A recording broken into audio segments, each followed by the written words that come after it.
Hey y'all, hey. So today I am going to sublimate one of my AR pictures, and I will be adding it to a piece of satin. Now, this one I did not get the dimensions right, but I didn't want to waste all of this ink. And I said, you know what? I'm going to stick beside it. So I just have four pieces, and I went and got just some basic glue to give them a temporary press. That way, if I make any mistakes, I can always move it before it dries. And as you can see, I'm just pretty much overlapping these. At first, I had a hard time with this piece, but adding a little bit more glue, it actually helped. But I don't want it to like buckle. Okay, so I'm going to do the same thing with the piece beside it. Now on the back, I can add a piece of heat tape. So when it's time, I don't have to worry about the tape coming off or anything because it's heat resistant. And so I'm going to do the same thing to the other side.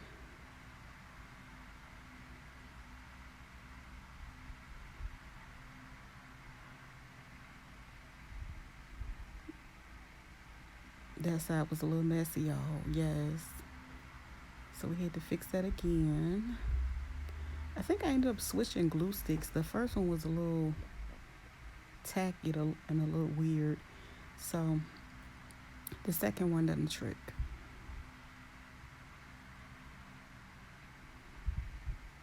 And again, I just add them two together. And then I ended up adding two little small pieces to the side to secure them before I flip it over. Because it, for some reason, maybe I didn't let it sit long enough, but so I'm going to go ahead and add those two little snips to the side.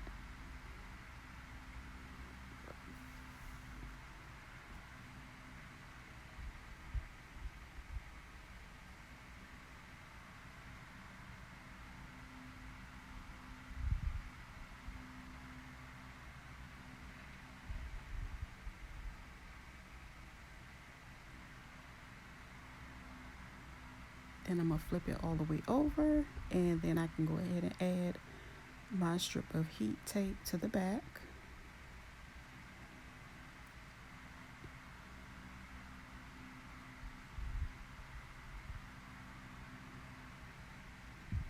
And then I'm going to join the two sides together in the middle using the same thing. I'm going to take a little bit of glue.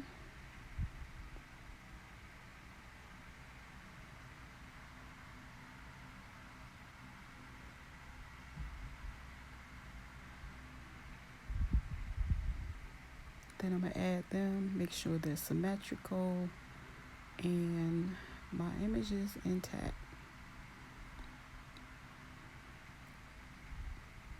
I had a little piece of tape that was in the way. I snipped that off.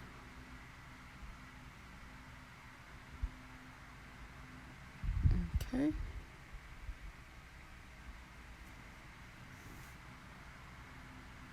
And I'm going to add my heat tape going across that line as well, just for a little bit more support.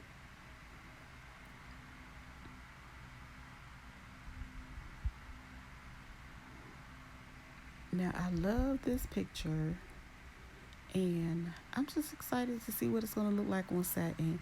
Now I will be using my heat press machine, and that one does not get as hot as any of the other machines because I like literally have like the first edition, but I'm gonna go ahead and work with it anyway. So as you can see, that's the image put together, and I have this craft paper. And honestly, I could have just did it this way without the craft paper, but I don't know why I did it that way. But anyway, I ended up putting the craft paper on top, and it took forever. So this is a method that I will not be using anymore. I will show in my next video how I just basically had the satin on top of the sublimation paper, and I used it, and you can literally see the ink starting to bleed through on my other method. But anyway, yep, it was trial and error. So this is my first run. I don't call it a total fail. I just won't do it this way again.